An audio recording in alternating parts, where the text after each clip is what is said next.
তিনটা দোয়া আল্লাহ কবুল ফিরিয়ে দেন না। এক নম্বরে হচ্ছে দাওয়াতুল মুসাফির, সফর অবস্থায় দোয়া করলে কবুল করে কে?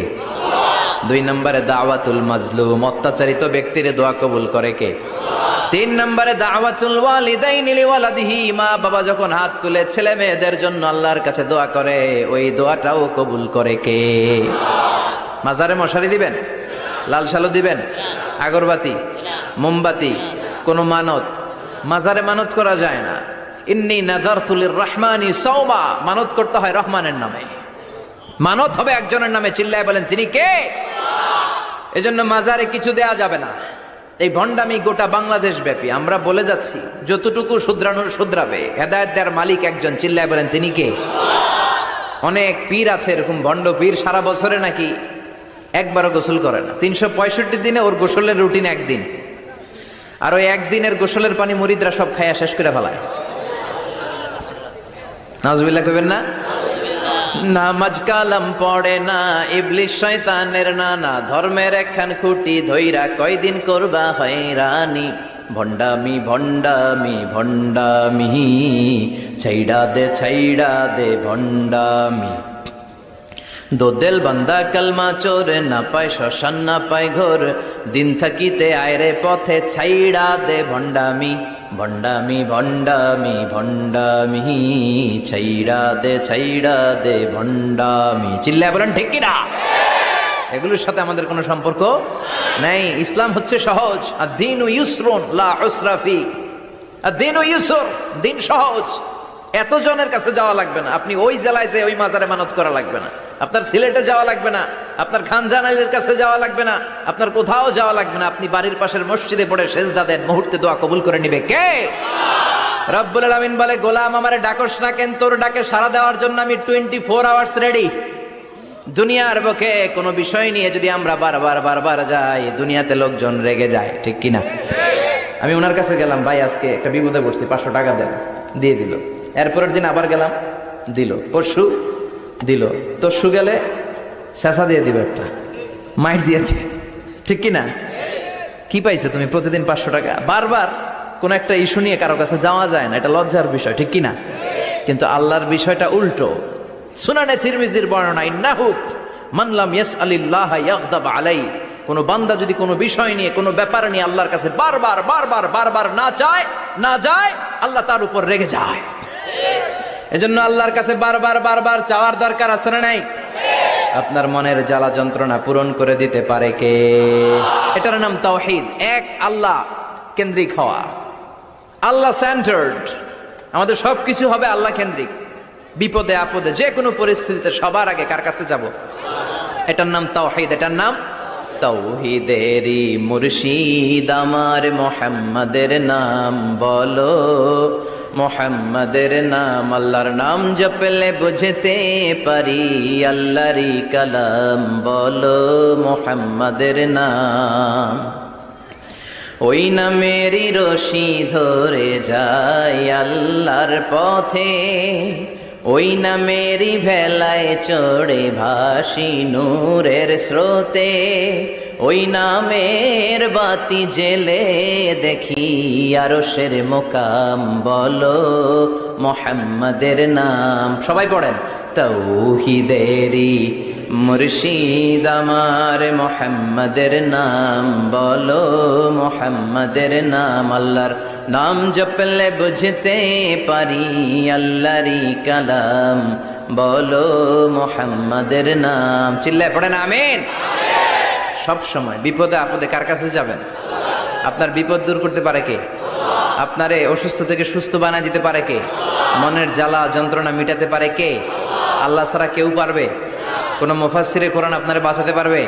কোন আল্লাহর ওলি বাঁচাতে পারবে? সাইয়েদনা ইব্রাহিম আলাইহিস সালাম অনেক ইন্টেলেক্ট খাটিয়ে, এটাকে বলে রেশনাল অ্যানালজি খাটিয়ে উনি finally he got his Lord, তিনি আল্লাহকে পেয়েছেন, তাই না? এই ওয়াজ করছে না? তিনি চাঁদ দেখে ভাবলেন, এত সুন্দর চাঁদ, এটাই মনে হয় আমার রব। হাযা রব্বি, এটার তাফসীর হচ্ছে হাযা রব্বি, কি রে এটা কি আমার রব? চাঁদ চলে গেল, তারা আসলো, ভাবলেন তারা তো আরো সুন্দর, মনে হয় এটাই আমার রব। তারাও নাই, দ্বিপ্রহরের জলজলে সূর্য দেখে তিনি নিশ্চিত এটা মনে হয় আমার রব হবেই। কিন্তু বিকেলবেলা সূর্যও নাই। মনে মনে ভাবলেন, আমার রব তো আমার ছেড়ে পালাতে পারে না, সব সময় আমার রব আমার সাথে আছে না নাই?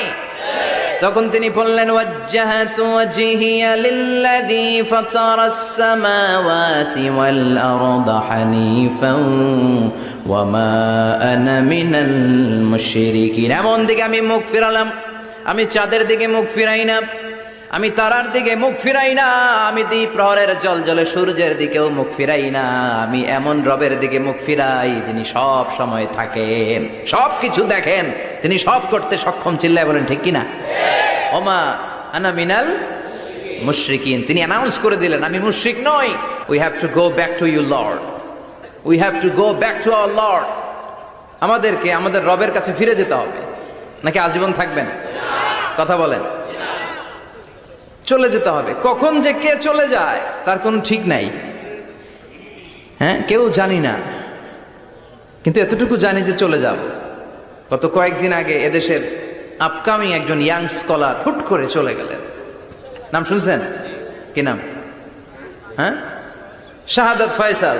আমাদের বয়সী বা আমাদের চেয়ে ছোট, আপকামিং মধ্যম পন্থার একজন আলেম ছিল, চলে গেল। অনেক আশা ভরসা ছিল অনেকের তার উপর যে সে he is an upcoming scholar, সে মধ্যমপন্থী। ডক্টর আব্দুল্লাহ জাহাঙ্গীর স্যারের নাম শুনেছেন? ভাল লাগে না কথাগুলো শুনলে? হৃদয়টা ঠান্ডা হয়ে যায়। কারো পক্ষপাতিত্বে যায় না, যেটা হক, যেটা সমাজের জন্য কল্যাণকর সেটার কথা বলে। এই মাঝামাঝি থাকতে পারাটা সবচেয়ে কঠিন, ঠিক কিনা? আল্লাহ বলেছেন, ওয়াকাযালিকা জাআলনাকুম উম্মাতান ওয়াসাতান লিতাকুনু শুহাদা আলান নাস। তোমাদেরকে হতে হবে উম্মাতান ওয়াসাতান, মধ্যমপন্থী উম্মাত, মাঝামাঝি থাকতে হবে। কিন্তু আমরা এদেশে মার্জিনালাইজ করে ফেলি, বুঝতে পেরেছেন?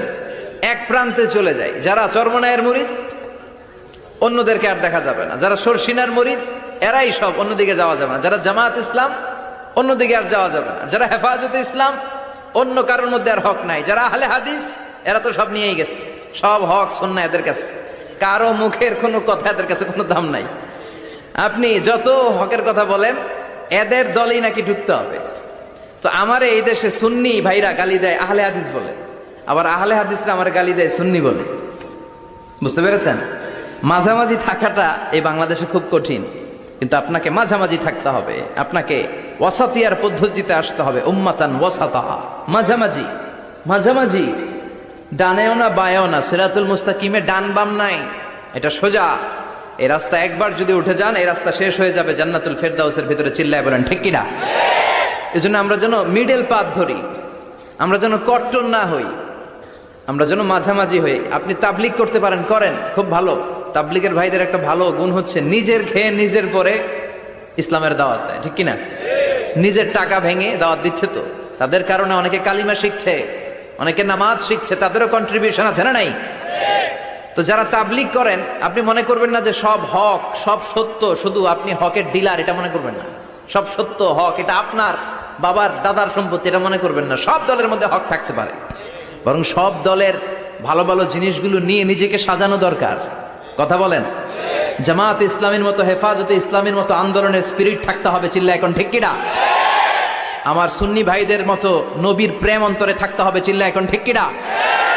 তাবলিগের ভাইদের মতো হৃদয়ে ইখলাস থাকতে হবে।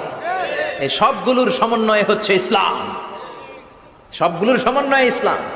এজন্য কখনো মনে করবেন না যে আমি একদল করি তার মানে অন্য সব দল মনে হয় বাতিল, ওগুলো মনে হয় মুসলমান না, ওগুলো আমার চোখেই ধরে না। এটা ঠিক না, এটা ইহুদিদের স্বভাব। ইহুদিরা শুধুমাত্র হকের ডিলার মনে করতো নিজেদেরকে, ইহুদি ছাড়া বাকি কাউরে ওরা চোখে দেখতে পারতো না। এজন্য আমরা কি কট্টরপন্থী হব না মধ্যমপন্থী? চিল্লায় বলেন কট্টরপন্থী না মধ্যমপন্থী? আল্লাহ আমার যতদিন বাঁচিয়ে রাখা আমি এই মধ্যম পন্থার কথা বলেই যাব, up to my death. It's my mission, it's my vision. এটাই আমার লক্ষ্য, যে মধ্যম পন্থার ইসলামকে প্রমোট করা, যেটা বিশ্বনবীর ইসলাম, যেটা মদিনার ইসলাম, যেটার মধ্যে বাড়াবাড়ি নাই, ছাড়াছাড়ি নাই, ঠিক কিনা? আল্লাহ তুমি আমাদেরকে বোঝার তৌফিক দান করো। সূরার নাম হচ্ছে সূরাতুত তাকাসুর। চিল্লায় বলেন কি নাম? এই সূরার সেন্ট্রাল সাবজেক্ট ম্যাটার হচ্ছে we have to go back to our lord. আমাদেরকে ফিরে যেতে হবে আমাদের রবের কাছে। আমরা কেউ আজীবন থাকতে আসি নাই। থাকতে পারবো আজীবন? দাদা চলে গেল, বাবা চলে গেল, মা চলে গেল, মামা চলে গেল, খালু চলে গেল, এরপর আমাদের টনক নড়ে না, তাই না? পাগল পাড়া হয়ে আছে এই পৃথিবীর জন্য। মরতে যে হবে এটা ভাববার সময়টুকু আমাদের নেই। আমরা ব্যস্ত আমাদের ক্যারিয়ার নিয়ে, আমাদের লাইফ নিয়ে, আমাদের সমাজ নিয়ে, আমাদের ফ্যামিলি নিয়ে, আমাদের সন্তান আর সম্পদ নিয়ে আমরা super busy. We are leading a very super busy life. We don't have even a single time to think about death. মৃত্যু নিয়ে ভাবার একটা মুহূর্ত আমাদের নাই। কিন্তু পৃথিবীর সবচাইতে সুনিশ্চিত বিষয় হচ্ছে মৃত্যু, ঠিক কিনা? The most certain thing in our life is death. আমাদের জীবনের সবচাইতে সুনিশ্চিত বিষয় হচ্ছে মরণ, মরবই আমরা। And the most uncertain thing in our life is the time of death. আর আমাদের জীবনের সবচেয়ে অনিশ্চিত বিষয় হচ্ছে মৃত্যুর সময়। আমরা জানি না। মরবো যে এটা জানি, জানেন না? কিন্তু কখন মরবো এটা জানি? এই সূরাটা আপনারে এই জিনিসটা জানান দিতে এসেছে যে দুনিয়ার সম্পদ, লোভ, লালসা এগুলো নিয়ে পড়ে থেকো না। এই যে আমাদের ফ্যামিলি, আমাদের বাচ্চা কাচ্চা, আমাদের এত টাকা পয়সার হিসেব, মাস শেষে বাড়ি ভাড়া, গ্যাসের বিল, এইটা সেটা, আপনি কি মনে করছেন যে আপনি চলে গেলে এগুলো থেমে থাকবে? কিছুই থেমে থাকবে না, সব চলবে আগের মতো, থাকবেন না আপনি। এজন্য শাহাদাত ফয়সাল ওনার ফেসবুকে সর্বশেষে লিখে গিয়েছিল, আমি হীন দুনিয়া, মানে এমন দুনিয়া যেটাতে আমি নাই, সব চলে। সকাল গড়িয়ে বিকেল হয়, শীত শেষে গ্রীষ্ম আসে, দিন শেষে রাত নামে, সব চলে, নাই শুধু আমি। চিল্লায় বলেন ঠিক কিনা? তো এজন্য এগুলি একটু ভাবেন। অনেক ব্যস্ত আমরা। এই দুনিয়ার পুরো জীবনটা এটা হচ্ছে লালসাময় একটা জীবন, লোভ, মরিচিকা, মায়াজাল। এই মায়াজালে আমরা আটকে আছি, ফলে মৃত্যুর কথা আমরা ভুলে গিয়েছি। পাগলের মতো ছুটছি, আরো টাকা লাগবে, আরো খ্যাতি লাগবে, আরো যশ লাগবে, আরো দাপট লাগবে আমার। এত টাকা দিয়ে কি হবে? এত সম্পদ দিয়ে কি হবে? এত ব্যস্ততা দিয়ে কি হবে তোমার? স্টপ, থামুন, অনেক হয়েছে, আন্না, থামুন। Take a rest, take a breath and think about death. Think that you have to go back to your Lord. একটু বসেন না, একটু ভাবেন যে আমাকে চলে যেতে হবে, চলে যেতে হবে। এই কোলাহল, এই ব্যস্ততা এগুলো থাকবে, থাকবো না আমি। সাইয়েদনা ওমর ফারুক বলেছেন, মুতু ক্বাবলা আন তামুতু, মরার আগে একবার মরো। হাসিবু ক্বাবলা আন তুহাসাবু আলাইকুম, তোমার হিসাব নেওয়ার আগে তুমি একবার নিজের হিসাবটা করো না। কাগজ বের করে একটু লিখো না কি কি ভালো কাজ করছিলা, যেগুলো দিয়ে নাজাতের ওয়াসিলা হতে পারে, 1 2 3, আর কি কি আকাম কুকাম করছো দেখো না, লিখে দেখো তোমার অবস্থাটা কি। মরার আগে একবার মরো। মরার আগে খাটের মধ্যে শুয়ে শটান করে চোখ বন্ধ করে একবার মরার ভান করে দেখেন কেমন লাগে। চোখটা বন্ধ করেন আর ভাবেন আপনি নাই, কি কি হতে পারে ভাবেন। আপনার ছেলেমেয়েরা কান্না জুড়ে দিবে, আপনার প্রাণের স্ত্রী বিলাপ শুরু করে দিবে, বন্ধু বান্ধবের চিৎকার আর মাতম, স্থানীয় এলাকার মসজিদে ঘোষণা, অমুক এলাকার নিবাসী অমুক ভাই, অমুকের ছেলে অমুক দুনিয়ায় নাই। সব আত্মীয়রা চলে আসবে, ফেসবুকে স্ট্যাটাস দেয়া হবে, সবাই সবাইকে জানাবে বিকাল 4টায় অমুক হাই স্কুল ময়দানে আপনার জানাজা। ছুটে আসবে, সবাই ছুটে আসবে আপনাকে শেষ বিদায় দিতে, গুড বাই জানানোর জন্য, আল ওয়াদা, বিদায় জানাতে আসবে সবাই। 4 তাকবীর দিয়ে আপনার জানাজা হবে, অশ্রুসিক্ত জানাজায় আপনার বিদায় হবে। কাঠের খাটিয়ার মধ্যে করে কাঁধে তুলে আপনার কবরে নেওয়া হবে, আগে থেকে খুঁড়ে রাখা কবরটার মধ্যে আপনারে বিছিয়ে দেয়া হবে, বাঁশের কচি দিয়ে তার উপরে মাটির চাপা দিয়ে সব চলে যাবে। ভাবেন না একবার চোখ বন্ধ করে, this is the circle of life, this is the nature of life. এটা সবার হবে, আমার হবে, আপনার হবে। এত মায়া, এত ভালোবাসা কই যাবে? কেউ থাকবে না, সবাই আপনার অন্ধকার কবরে রেখে দিয়ে চলে আসবে। উপরে বাঁশের কঞ্চি, তার উপরে মাটির চাপা, অন্ধকার আর অন্ধকার। এই অন্ধকার যেন শেষ হতে চায় না, শুধুই অন্ধকার, ঠিক কিনা? এজন্য আমাদের চলে যেতে হবে। দাদা গেল, চাচা গেল, মামা গেল, আমাদেরকেও যেতে হবে, জোরে কোন ঠিক কিনা? একদিন মাটির ভেতরে হবে ঘরে মন আমার, কেন বন্ধ দালান ঘর, প্রাণ পাখি উড়ে যাবে পিঞ্জর ছেড়ে, ধরা ধামে সবই রবে তুমি যাবে চলে, বন্ধু বান্ধব যত মাতা পিতা যারা সুত সবই হবে তোমার পরে, মন আমার কেন